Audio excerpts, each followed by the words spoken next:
안녕하십니까. 미주에 계신 성도 여러분, 과정교과 나눔의 시간을 통하여 우리 모든 성도님들을 뵐 수 있게 됨을 인하여 다시 한번 감사하게 생각합니다. 오늘 하나님께서 우리에게 주신 귀한 말씀 제11과 하나님의 인과 짐승의 표라는 제목으로 우리 한 주의 말씀을 함께 나누겠습니다.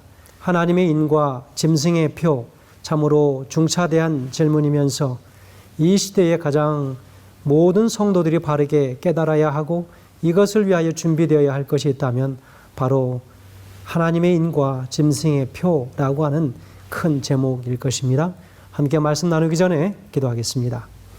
하늘에 계신 아버지 하나님, 하나님의 인과 짐승의 표 참으로 중요한 말씀의 교과를 나눕니다.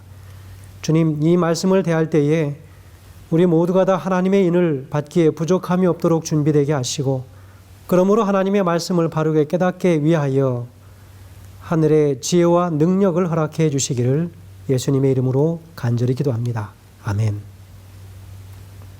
먼저 한 주의 기억절 말씀 함께 봉독하시겠습니다.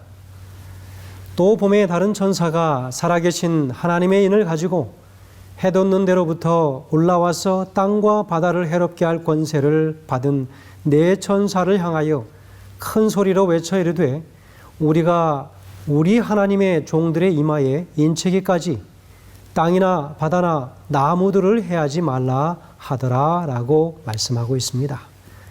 오늘 본문의 말씀은 하나님의 백성들이 하나님의 인을 받고 하나님 안에서 분명한 자신의 구원을 확증하기까지 그 어떠한 해도 가하지 말 것을 명령하고 있습니다. 요한계시록은 마지막 때에 하나님의 인을 받는 사람과 짐승의 표를 받는 두 부류의 사람들이 있을 것을 분명하게 예언하고 있습니다. 사단은 사람들이 가장 잘 드러내는 약점을 파고들 것인데 그것은 아마도 돈과 관계된 것일 것입니다. 경제적인 면과 사람들의 삶의 어려움을 가중시킬 것이다. 경제 제재와 그리고 핍박을 통해서 그리스도인들을 타협하게 하고 그러므로 짐승의 표를 받도록 하기 위한 사단의 술책인 것이지요.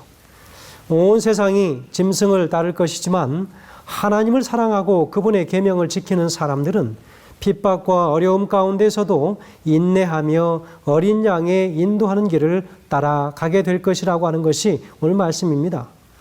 하나님의 인과 짐승의 표를 마지막 시대의 사건들과 연관해서 연구할 때에 우리가 주의해야 할 점이 있는데 바로 그것은 하나님이 어떻게 일하시는가와 그리고 우리의 영혼의 원수인 사단이 또한 일하는 가운데 드러나는 차이점에 대한 것입니다.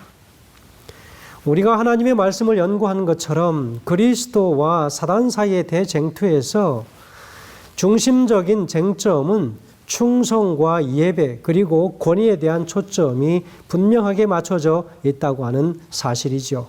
그러므로 인하여 하나님의 영광을 본인이 다 쟁취하기 위하여 그렇게 하는 것입니다. 계시록 13장의 짐승의 세력은 그리고 다니엘서 7장의 이 작은 뿔 세력 그리고 데살로니가 후서 2장의 멸망의 아들을 묘사하는 바로 이 예언은 모두 하나님의 권위를 찬탈하고 충성을 요구하며 변질된 예배의 제도를 도입하는 바로 세력에 대해서 말하고 있습니다.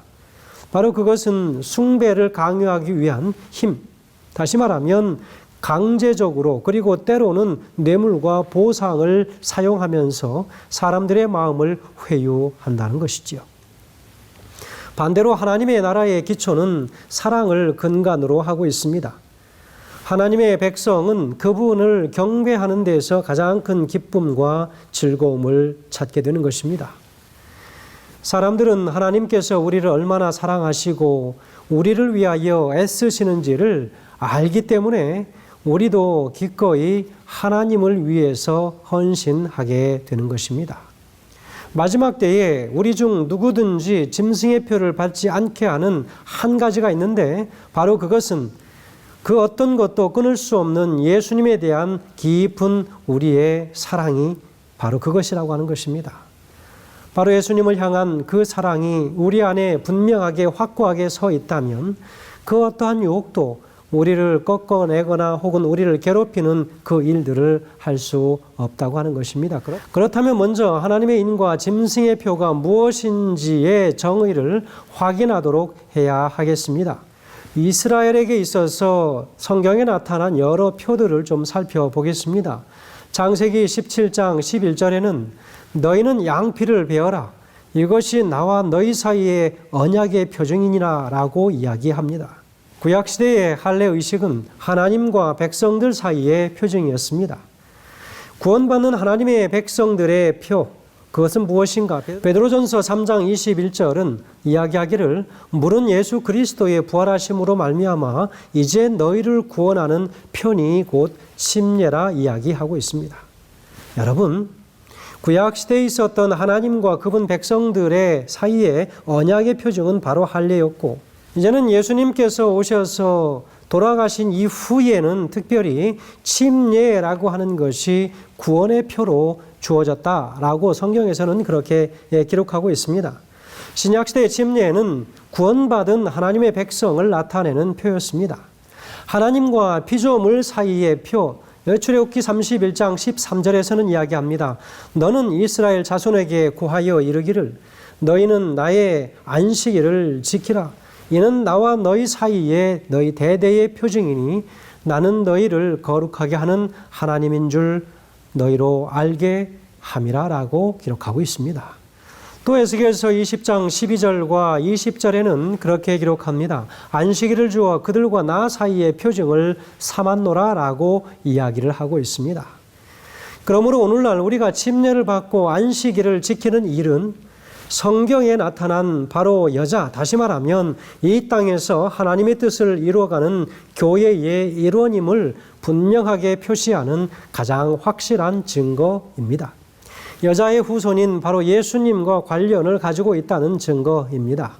그리고 안식일을 거룩하게 준수한다고 하는 것은 하나님의 창조의 권위와 인간에 대한 하나님의 주권을 인정한다고 하는 신앙의 고백이고 그리고 내가 하나님의 소유라고 하는 사실을 입증하는 표시가 될 것이라고 하는 것입니다. 여러분, 그렇다면 짐승의 표는 무엇일까요? 짐승이란 이미 설명한 대로 하나님의 백성들을 대적하는 이 세상의 권력이나 나라입니다. 이런 짐승과 관련된 표시가 바로 공식적으로 나타나는 곳은 계시록 13장입니다. 그래서 계시록 16장 2절과 그리고 19장 20절에는 짐승의 표라고 하는 단어가 직접적으로 언급되어져 나오기도 합니다. 계시록 16장 2절에서는 이렇게 기록합니다. 첫째가 가서 그 대접을 땅에 쏟음에 악하고 독한 헌대가 짐승의 표를 받은 사람들과 그 우상에게 경배하는 자들에게 나타나더라 라고 기록하고 있습니다. 계시록 19장 20절에서도 기록합니다. 짐승이 잡히고 그 앞에서 이적을 행하던 거짓 선지자도 함께 잡혔으니 이는 짐승의 표를 받고 그의 우상에게 경배하던 자들을 이적으로 미혹하던 자라. 이 둘이 산채로 유황불 붙는 못에 던지우고 라고 기록하고 있습니다. 짐승의 표는 세상 역사의 마지막에 나타나는 것이기 때문에 짐승의 표를 확인하려면 역사의 마지막에 등장해서 하나님의 백성들을 대적하게 될 나라 혹은 권세와 관련된 표시를 찾아야 할 것입니다. 마지막 적대 세력, 바로 계시록 13장의 복합 짐승과 새끼 양 같은 짐승은 각각 교황권과 미국을 가리키는 것이고 주체 세력은 바로 교황권, 다시 말하면 즉 죽게 되었던 상처가 나은 짐승, 복합 짐승이라고 하는 사실을 분명하게 기록하고 있습니다. 그러므로 요한계시록 13장의 짐승의 표는 교황권과 관련된 어떤 표시임에 분명합니다. 로마 교황, 다시 말하면 이 가톨릭의 입장에서 보면 하나님의 계명에 명시된 안식일, 제7일 안식일을 주일 중 첫째 날로 변경한 것이 그 교회의 권위를 단적으로 보여주고 있다고 하는 사실입니다. 자, 그러면 짐승의 표가 무엇인지를 간단하게 확인하였습니다. 그러면 좀 더 구체적으로 짐승의 표를 받는다고 하는 것이 무엇인지를 확인해야 할 것입니다. 오른손과 그 이마에 짐승의 표를 받겠다라고 했습니다. 시편 80편 15절에서도 기록하기를 주의 오른손으로 삼으신 줄기요 주를 위하여 힘있게 하신 가진이다라고 이야기하고 있습니다. 여기에서 주의 오른손이라고 그렇게 표현하고 있지요.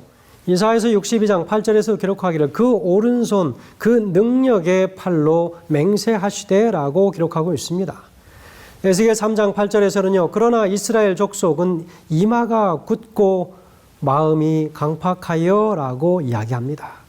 여러분, 오른손은 권세나 실제적인 행동을 상징하는 말로 자주 쓰이고 있습니다.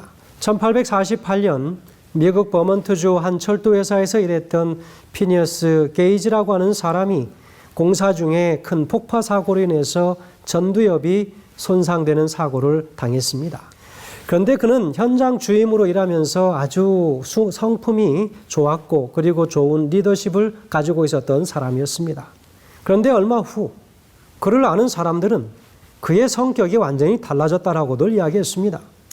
그를 치료하던 할로우 박사는 바로 이 게이지 씨가 지적 능력과 본능적 성향 사이에 균형을 잃었다라고 그는 그렇게 판단했습니다. 그 사건이 있은 후 160년이 지나고 나서야 그의 성격 변화와 직접적으로 관련된 뇌 부위가 어딘지를 찾아낼 수 있었다고 합니다. 아이오와 대학 신경과 교수인 한나 다마지오 박사는 이 게이지라고 하는 사람이 양쪽 전전 두피질 모두에 손상을 입었다고 하는 것을 마침내 알아냈습니다. 이 게이지 씨의 폭발 사건은 과학자들에게 뇌 안의 자아를 탐색하는 바로 그 부분, 다시 말하면 전두엽에 관한 연구의 시발점이 되었다라고 하는 것을 알게 됩니다. 그리고 많은 임상적 관찰과 연구 결과 전두엽에 손상을 입은 사람들에게 이런 증상들이 나타나고 있다고 하는 사실을 알게 되었습니다. 게으르고 무기력하며 감흥이 없는 경향이 있다고 했습니다. 그리고 단조롭고 일상적인 것을 좋아하는 증상이 있다고 했습니다. 한 가지 일에 집중하는데 어려움을 겪는 증상이 있다고 합니다. 새로운 사태에 대한 학습이 어렵다고 했습니다. 학습 결과나 행동을 수정해서 다른 성과를 낼 수 있는 그런 능력이 결여됐다라고 이야기했습니다. 일상적인 세계가 방해를 받으면 감정적으로 동요하는 경향이 발생합니다. 그리고 계획을 세워서 미래를 준비하는 일을 하지 못하게 됩니다. 여러분, 전두엽은 우리의 기억이나 이미 형성된 신경망에 근거해서 무의식적으로 반복되는 사고나 감정, 일상적인 습관을 이해하는 바로 그런 기능을 가지고 있습니다. 그 어떠한 의지의 실현이나 자유의지가 개입되지 않습니다. 여러분, 이마는 바로 우리가 마음이라고 이야기하는 그 이마, 바로 그것이 전두엽인데 바로 이 이마는 짐승의 표를 받는 것이 될 수도 있다라고 분명히 성경에 기록하고 있습니다. 바로 그 전두엽에 영향을 받게 되는 것입니다. 바로 이마는 마음이나 사상을 상징하는 단어이지요. 그러므로 오른손이나 이마에 짐승의 표를 받는 것은 실제적인 행위나 마음으로 짐승의 권세에 굴복하는 것을 말합니다. 여러분이 이럴 때에 사람의 모든 판단과 결정과 기억의 주체인 전두엽에 여러 세상적인 요인들로 인하여 압박을 가하고 끊임없이 반복되는 학습을 통하여 그런 상황들을 자연스럽게 받아들이게 된다고 하는 사실을 이야기하는 것입니다. 그래서 여러분, 이마는 사람의 마음이나 사상을 주관하는 하나의 상징적 단어가 된 것입니다. 그러므로 오른손이나 이마에 짐승의 표를 받는다고 하는 것은 실제적인 행위로나 마음으로 짐승의 권세에 굴복하는 것을 말합니다. 일요일 강제 예배의 법안이 만들어져서 실시될 때에 바로 그것을 실제적인 행동으로 사상이나 그 마음으로 받아들이고 그리고 따라갈 때에 그것이 바로 짐승의 표를 받은 것이라고 볼 수 있겠습니다. 짐승의 표와 하나님의 인에 대해서 여러 말씀들이 있습니다. 특별히 계시록 13장과 14장에서 구체적으로 비교해 볼 수 있을 것입니다. 계시록 13장에서 밝혀진 그 첫 번째 짐승 무엇입니까? 교황권의 권위에 상징하는 표, 바로 그것이 일요일 예배 아니었습니까? 그렇다면 계시록 14장에서 말하고 있는 하나님의 인은 무엇인가 하는 것이죠. 다시 말해서 창조주 하나님으로서의 권위를 표시하는 것은 무엇인가? 그것은 분명히 십계명에 명시되어 결코 변동할 수 없는 안식일입니다. 자, 그렇다면 이 마지막 시대를 살아가는 하나님의 백성들에게 있어서 짐승의 표를 받도록 강요될 때에 어떤 영적 준비가 필요하겠는가라고 하는 것입니다. 하나님은 창조주를 경배하도록 모든 사람을 부르시고 계십니다. 이것이 첫째 천사의 기별이지요. 계시록 14장 8절에서는 하나님은 사람들에게 고대 바벨론에 뿌리를 두고 있는 거짓 종교 제도인 바벨론에 대해서 경고하고 계십니다. 이것이 둘째 천사의 기별입니다. 계시록 14장 9절 10절에서 셋째 천사는 짐승에게 경배하지 말라고 경고합니다. 또 보니 다른 천사고 셋째가 그 뒤를 따라 큰 음성으로 이르되 만일 누구든지 짐승과 그의 우상에게 경배하고 이마에나 손에 표를 받으면 그도 하나님의 진노의 포도주를 마시리니 그 진노의 잔에 섞인 것이 없이 부은 포도주라. 거룩한 천사들 앞과 어린 양 앞에서 불과 유황으로 고난을 받으리니 라고 기록하고 있습니다. 그렇다면 이 셋째 천사의 기별을 받고 열심으로 전하고 또 그 기별에 순종하며 살아가는 마지막 시대의 참 그리스도인들은 어떤 자세로 살아가야 하는가라고 하는 것입니다. 확고부동한 그리스도인의 인내, 다시 말하면 계시록 14장의 세 천사의 기별에서 짐승의 표를 받은 자와 성도들, 다시 말하면 하나님의 계명과 예수 믿음을 지키는 자들을 분명한 대비를 이루고 있다고 하는 사실입니다. 끝까지 하나님의 계명에 충실하지 않는 자들이 짐승의 표를 받게 될 것이라고 하는 의미입니다. 짐승의 표 받기를 거절하는 바로 사람들, 다시 말하면 이 마지막 시대의 선악의 싸움의 장에서 교황권의 권세에 굴복하지 않은 자들에게는 일시적인 것이긴 하지만 극심한 고난과 어려움이 예상되기 때문에 저들에게 인내와 믿음이 필요한 것은 당연한 사실입니다. 그래서 세 천사의 기별은 성도의 인내가 여기 있나니 저희는 하나님의 계명과 예수 믿음을 지키는 자들이더라 라고 그렇게 말씀으로 끝을 맺고 있는 것입니다. 누가복음 21장 19절에서는 기록하기를 너희 인내로 너희 영혼을 얻으리라 라고 기록하고 있습니다. 히브리서 10장 36절에서는 너희에게 인내가 필요함은 너희가 하나님의 뜻을 행한 후에 약속을 받기 위함이라 라고 기록하고 있습니다.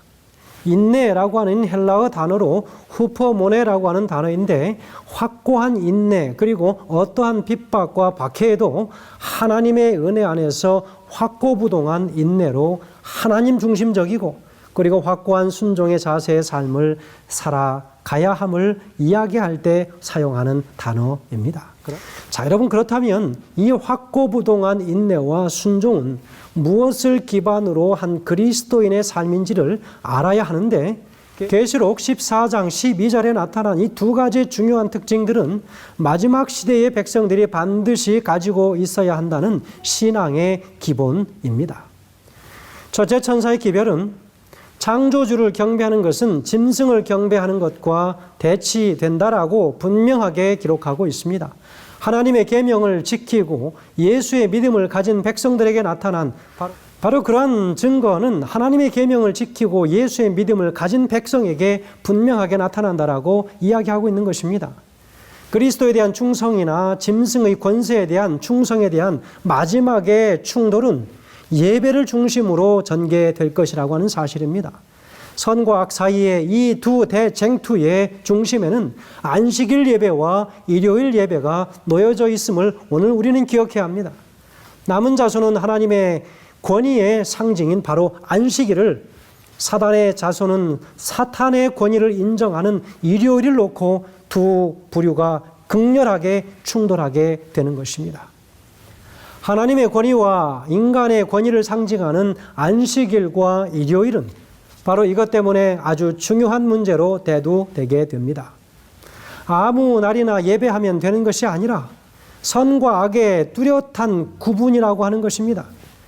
겉으로 드러난 모습이 아닌 그 일의 본질을 보아야 한다는 것입니다.